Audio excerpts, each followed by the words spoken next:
Come with me to make a spoon ring. First off, we're gonna find a vise. Next up, we're looking for a rubber mallet. Here we go. Next, we need some cloth to wrap the spoon in. I found this and it's super dusty. All right, we've got our spoon, the mallet, the cloth.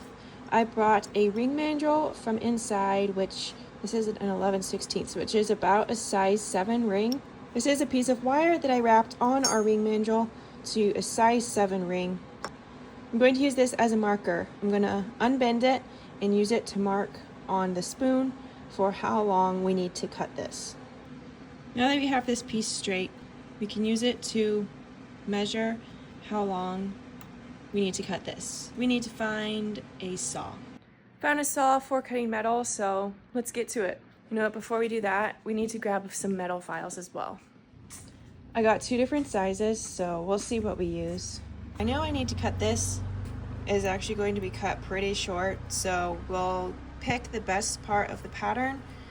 We'll just use the whole center of it, but we're gonna figure this out because I don't know what I'm doing, so you're getting to do it with me.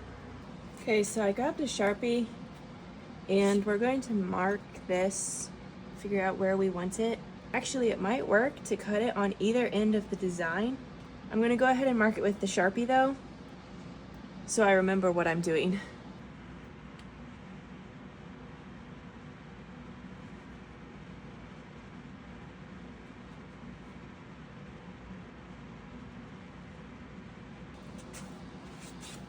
All right, there's no going back. It's gonna bounce around like crazy. Oh no. See how much that wiggles? You know what? Let's grab that cloth. Do it this way. Why did I not think of this the first time? This way, we can put our cutting point as close to the vise and table as possible, and that's gonna keep it from wiggling way less. Like I said, figuring this out as we go. All right, let's try this again. Let's put that further down in. I feel like I'm messing this up so bad.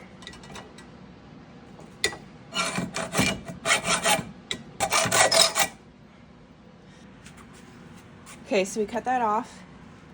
Let's see what damage we did.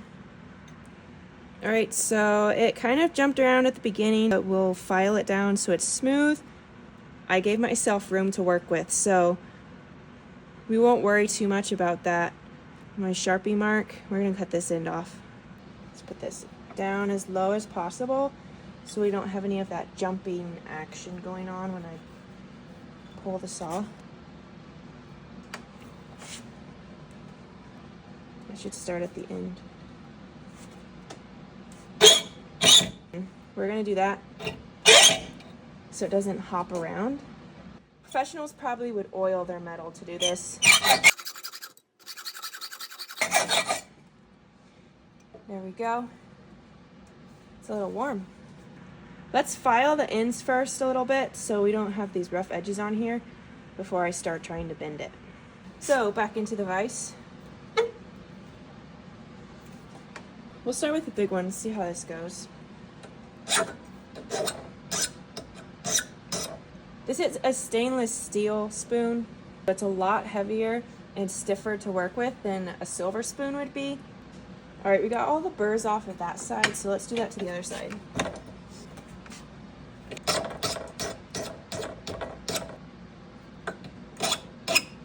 This is that side where the saw was jumping around before I had it down further into the vise, which was a big mistake, but lesson learned. Sorry for the hum noise in the background. They've got the dehumidifier running out here. Now that we've got all the burrs filed off, we're gonna see about bending this. All right, so I dug around in the shop finding metal pieces. I found these 2 solid pieces of metal. I think we're gonna actually use both of these, first the big one and then the smaller one, to get that curve into this stainless steel piece. Obviously, we want everything to be protected. This piece in there as well. Let's see how this goes. Hopefully nothing slips around because I have that cloth in there. Keep it tight. I'm gonna have to move the camera, otherwise every hammer is going to bounce the camera.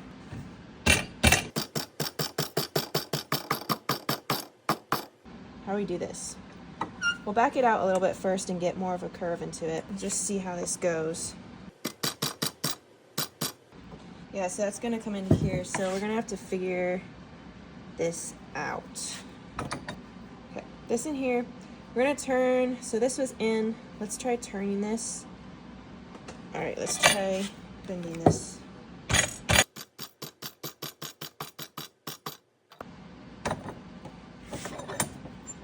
We've got a U shape. The tricky part is going to be bending the ends over. Also, I just noticed, you can see there's a kind of a bit of a skew. Tap it over. That did it. Yeah, that's better. We'll adjust that a little bit more after we curve the ends in. So I decided I'm not going to be super particular about not scratching the inside because I can file that smooth and no one's going to see it. And it just makes it easier to work with. We're trying to bend the ends over. I'm just using the vise now, rotating this and trying to do it this way.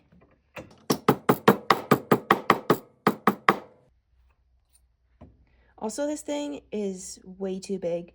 So I think before I try bending it any further, we're gonna have to do some trimming with the saw, which I'm scared to do. Got my little wire marker thing to kind of see where we're at. It looks like we're gonna have to cut almost a 1/4 inch off right through the middle of this poor little flower, unless I cut off both ends to make it match. I don't know, I maybe should have not put it so far down in there, but I don't want it to bounce. That's what we're trying to not do. I think I'm just gonna draw it. Try to keep it from bouncing. If I hold this in, it'll keep pressure on it. Okay, got it. I don't know where that little piece went. Oh, it just bent over. It's kind of warm. Ouch. We're gonna file this down. So we're gonna put it back in here. You get all the burrs off. All right, so I went ahead and cut off the other end. So both ends are actually almost exactly the same. Filed it down, but now we just need to figure out how to make this smaller. So what we're trying is we're putting it back on the big piece of metal and kind of clamping it, but also hammering and seeing if we can't get a bit more curve on it. So I'm just kind of rotating the ring around so that the ends also get clamped and everything gets bent. So I'm just kind of rotating it around, seeing how this works.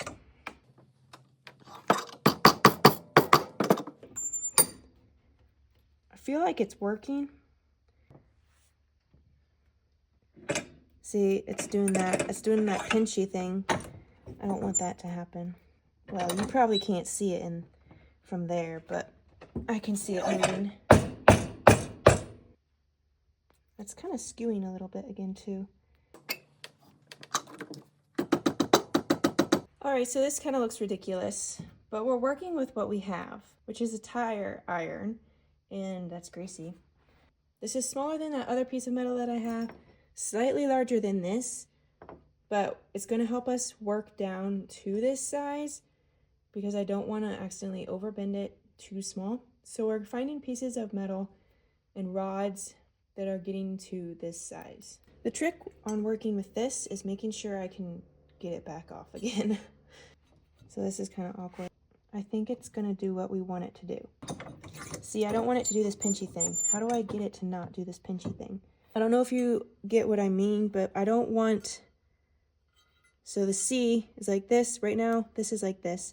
I don't want it to just go like this. When I clamp it in here, I want to curve the ends over before it does this. So that's what I'm trying to figure out how to prevent happening. I'm going to try to not pinch my fingers, but slowly. I've got one end of the ring down and the other side coming up over the top. So I'm going to try to bend it with the vise. What is it doing? It's obviously bending it.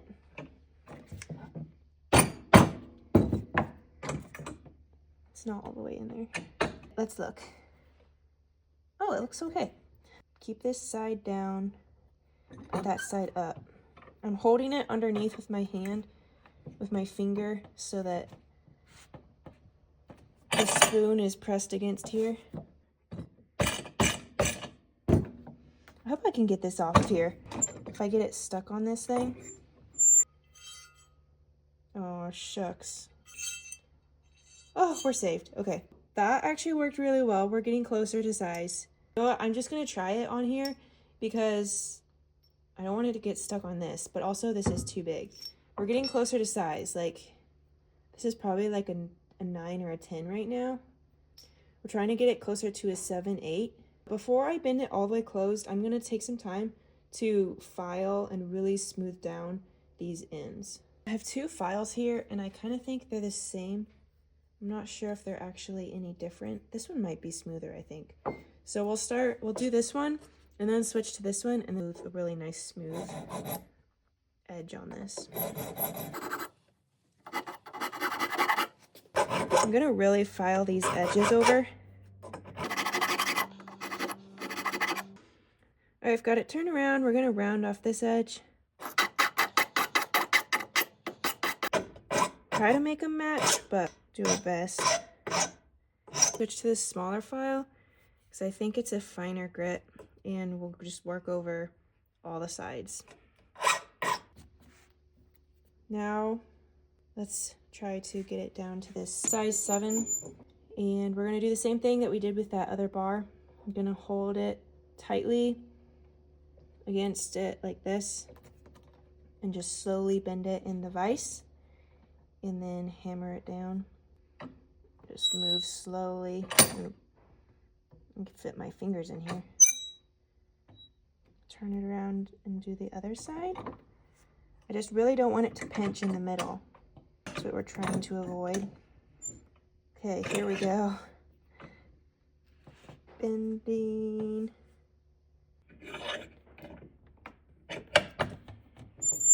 Okay, that side bent. Let's try the other side. I'm gonna try to put this down in there. See what that does. Sliding around in there with the cloth. We've got a good shape. That's almost, we've got a little bit of binding right here. You can see it when it's on. But I'm just about satisfied with the way it is. We've got a little bit of twisting here in the ring, so we're gonna try to work that out.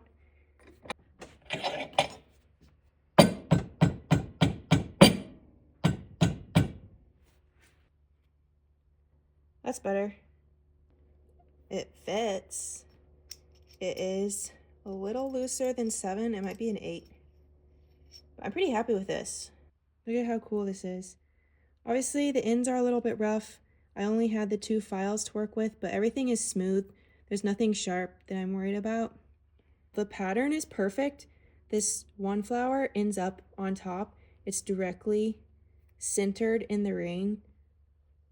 We've got a mess to clean up. We've got all our stuff to put away. Check out the thrift stores for some really cool looking designs. I picked this up for cheapo, but this thing turned out so cool.